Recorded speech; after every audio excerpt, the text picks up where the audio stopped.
ሰላም ጤና ይስጥልን ወደ ቻናላችን ቤተሰቦች የሰዓቱን አጫጭር ዜናዎች ይዘን ቀርበናል። ከሰዓቱ አጫጭር ዜናዎች ጋር ቢቦይ ነኝ። ለቻናሉ አዲስ የሆናችሁ ሰብስክራይብ በማድረግ ላይክ በማድረግ ቻናሉን እንድናሳድግ በአክብሮት ጠይቃለሁ። ወደ ዜናዎቹ እናመራለን። በቅድሚያም የሀገር ውስጥ ዜና።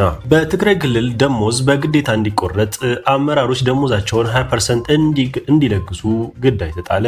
ሰራተኛውን ላለመክፈል ወስኖ ነበር። በክልሉ የተዋቀረው ኮሚቴ ግን ይህንን አንቀበልም ብሎ በጉልበት አድርጎታልም ብለዋል ነዋሪው። በትግራይ ክልል የሚገኙ የመንግስትና የግል ተቋማት ሰራተኞች ደሞዝ መዋጮ እንዲያደርጉ መመሪያ መተላለፉን ለተቋማቱ የተጻፈው ደብዳቤ አሳይቷል። አመራሮች የደሞዛቸውን 20% እንዲለግሱ፣ ሌሎች ሰራተኞች ደግሞ የሚቆርጡትን መጠን በ5 ቀናት እንዲያሳውቁ ተገልጿል። ውሳኔው በሰራተኞች ዘንድ ቁጣን አስከትሏል። ስለ ጉዳዩ የጠየቃቸውም ነዋሪዎች ትክክል ነው፣ ከደሞዝ ይቆረጥ ተብሏል ብለዋል።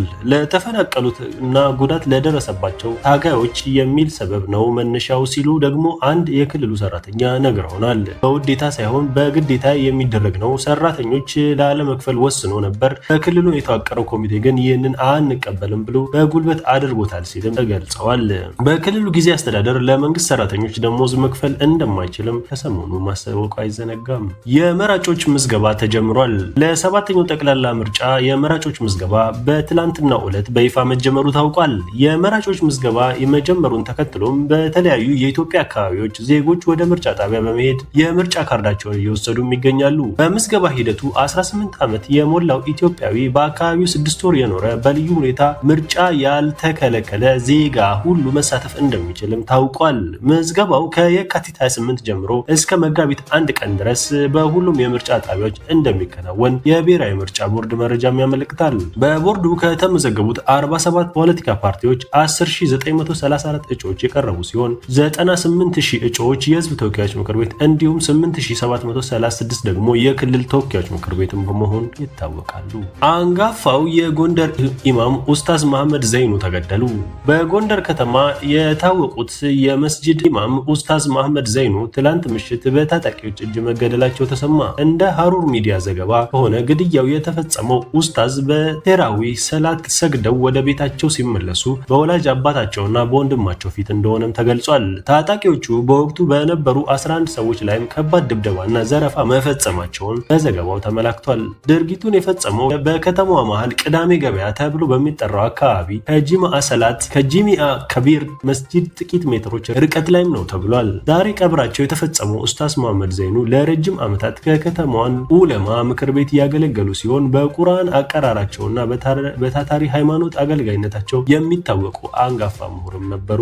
የሰዓቱን አጫጭር የውጭ ዜናዎች ይዘናል። ወደ ውጭ ዜናዎቹ እናመራለን። ትራምፕ ከሲኤንኤን ጋር ባደረጉት ቆይታ አሜሪካ ለሁለተኛው ፕሬዝዳንትነት ዘመናቸው ባስመዘገበችው ወታደራዊ ስኬት በመኩራራት ኩባን በቅርብ ትወድቃለችም ብለዋል። ፕሬዝዳንቱ የውጭ ጉዳይ ሚኒስተር ማርኮ ሩቢዮን ወደ ሃቫና በመላክ ከኩባ ጋር ስምምነት ለመፍጠር እንደሚሞክሩም ጠቁመዋል። አሜሪካ በቬንዙዌላ ላይ በጣለችው የነዳጅ ማዕቀብና የባህር ላይ ቁጥጥር ምክንያት ኩባ ከዚህ ቀደም ስታገኝ የነበረውን ነዳጅና የገንዘብ ድጋፍም አቋርጧል። ይህም በሀገሪቱ ኢኮኖሚ ቀውስ እንዲባባስና ከፍተኛ የነዳጅ እጥረት እንዲከሰትም አድርጓል። ከዚህም በተያያዘ ትራምፕ ስለ ሩሲያና ስለ ኢራን ሚስጥራዊ ግንኙነት የተነሳውንም ጥያቄ አጣጥለዋል። የአሜሪካው ፕሬዝዳንት ዶናልድ ትራምፕ ሩሲያ በመካከለኛው ምስራቅ የሚገኙ የአሜሪካ የጦር ሰፈሮች መረጃዎችን ለኢራን እያጋራች ነው የሚለውን የዋሽንግተን ፖስት ዘገባ ትርጉም የለሽ ሲሉም አጣጥለውታል። ፕሬዝዳንቱ በስፖርት ኩነት ላይ ተገኝተው በነበረበት ወቅት ከጋዜጠኞች ለቀረበላቸው ጥያቄ ሲመልሱ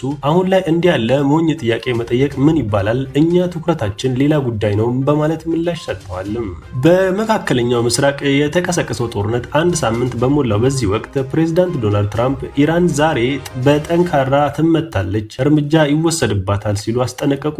ትራምፕ በማህበራዊ ገጻቸው ባስተላለፉት መልእክት እስካሁን ኢላማ ያልተደረጉ አካባቢዎች እና ቡድኖች የጥቃቱ ሰለባ ሊሆኑ እንደሚችሉም ነው የገለጹት። ዶናልድ ትራምፕ በፍሎሪዳ በሰጠው መግለጫ የአሜሪካ ጦር በኢራን ላይ ከፍተኛ ጥቃት መፈጸሙን አስታውቀዋል። ፕሬዝዳንቱ በ3 ቀናት ውስጥ 42 የኢራን ባህር ኃይሎች ጀልባዎችን ያወደሙ ሲሆን ሀገሪቱ የአየር ኃይል እና ኮሚኒኬሽን መሰረተ ልማት ክፉኛ ተመትተዋልም የተባለው። የኢራን ፕሬዝዳንት መስዑድ ፔጂኪያን የአሜሪካን ፕሬዝዳንት ዶናልድ ትራምፕ ያቀረቡትን ያለምንም ቅድመ ሁኔታ እጅ መስጠት ጥሪ በቁጣ ውድቅ አደረጉ። ፕሬዝዳንቱ በመንግስት ቴሌቪዥን ባስተላለፉት መልእክት ኢራን በጭራሽ እጅ አትሰጥም ቢያደርግም ትራምፕ ይህንን ህልማቸውን ወደ መቃብር ይዘውት ይሄዳሉም ሲሉ አስጠንቅቀዋል። ይህ በእንዲህ እንዳለ ፔዜሽኪያን ኢራን በፋርስ ባህረ ሰላጤ ሀገራት ላይ ላደረገችው የሚሳኤል ጥቃት ይቅርታም ጠይቀዋል። ሀገሪቱ ከጎረቤት ሀገራት ጥቃት ካልሰነዘረባት በስተቀር ዳግም ጥቃት እንደማትፈጽምም ቃል ገብተዋል። ኢራን 220 የአሜሪካ ወታደሮችን መግደላቸውና ማቁሰላቸውን አስታወቀች። ባለፉት 24 ሰዓታት ውስጥ በፈጸመችው አጸፋ ጥቃት 220 የአሜሪካ ወታደሮችና አዛዦች መገደላቸውን መቁሰላቸውንም አስታውቃለች። ፕሬስ ቲቪ እንደዘገበው የኢራን ካታም አልአንቢያ ማዕከላዊ ቃሪያ ቃል አቀባይ ሌተናል ኮሎኔል ኢብራሂም ዞልፋሪ እንደገለጹት በባህሬን በሚገኝ የአሜሪካ 5ኛ የባህር ኃይል ክፍለ ጦር ላይ በተፈጸመ ጥቃት 21 ወታደሮች መገደላቸውን፣ በተጨማሪም በአልዳፍራ የአየር ማረፊያ የሚገኝ የአሜሪካ ወታደራዊ ካምፕ ላይ በደረሰ ጥቃት ወደ 200 የሚጠጉ ወታደሮች መገደላቸውና መቁሰላቸውን ኢራን ገልጻለች። በፋርስ ባህረ ሰላጤ ሰሜናዊ ክፍልም የአሜሪካ ንብረት የሆነ የነዳጅ ጫኝ መርከብ ላይ ጥቃት መፈጸሙም ተጠቅሷል። ይሁን እንጂ አሜሪካም ሆነ ገለልተኛ ወገኖች እስካሁን ይህንን መረጃ አላረጋገጡትም። የእስራኤል ጦር በኢራን የነዳጅ መሰረተ ልማቶች ላይ ያነጣጠረ መጠነ ሰፊ ጥቃት መፈጸሙን አስታወቀ። በቴህራን በደቡባዊ ክፍል የሚገኙ የነዳጅ ማከማቻ ዲፖና የኢራን አብዮታዊ ዘብ ቁልፍ የእዝ ማዕከል የጥቃቱ ሰለባም ሆነዋል። ከ80 በላይ የጦር አውሮፕላኖች በተሳተፉበት በዚህ ዘመቻ በዋና ከተማዋ ቴህራን ላይ 230 የሚጠጉ ቦምቦችን በመጣላቸውም ተገልጿል። በጥቃቱ የቴህራን አውሮፕላን ማረፊያ ከፍተኛ ጉዳት እንደደረሰበትና አውሮፕላኖች መውደማቸውም ተዘግቧል። ፕሬዚዳንት ትራምፕ በኢራን ላይ ያን ጠንካራ እርምጃ እንደሚወስዱ ቀደም ብሎ ያስጠነቀቁ ሲሆን የኢራን ፕሬዚዳንት በበኩላቸው ሀገራቸው እንደማትንበረከክም መግለጻቸውን ገልጸናል። ለሰዓቱ ያዝናቸው አጫጭር ዜናዎች እነዚህ ነበሩ። ቤተሰቦቻችን ቻናሉን ሰብስክራይብ በማድረግ እንዲሁም ላይክ በማድረግ የቤተሰብ አባል መሆኑን ያሳዩ። መልካም ጊዜ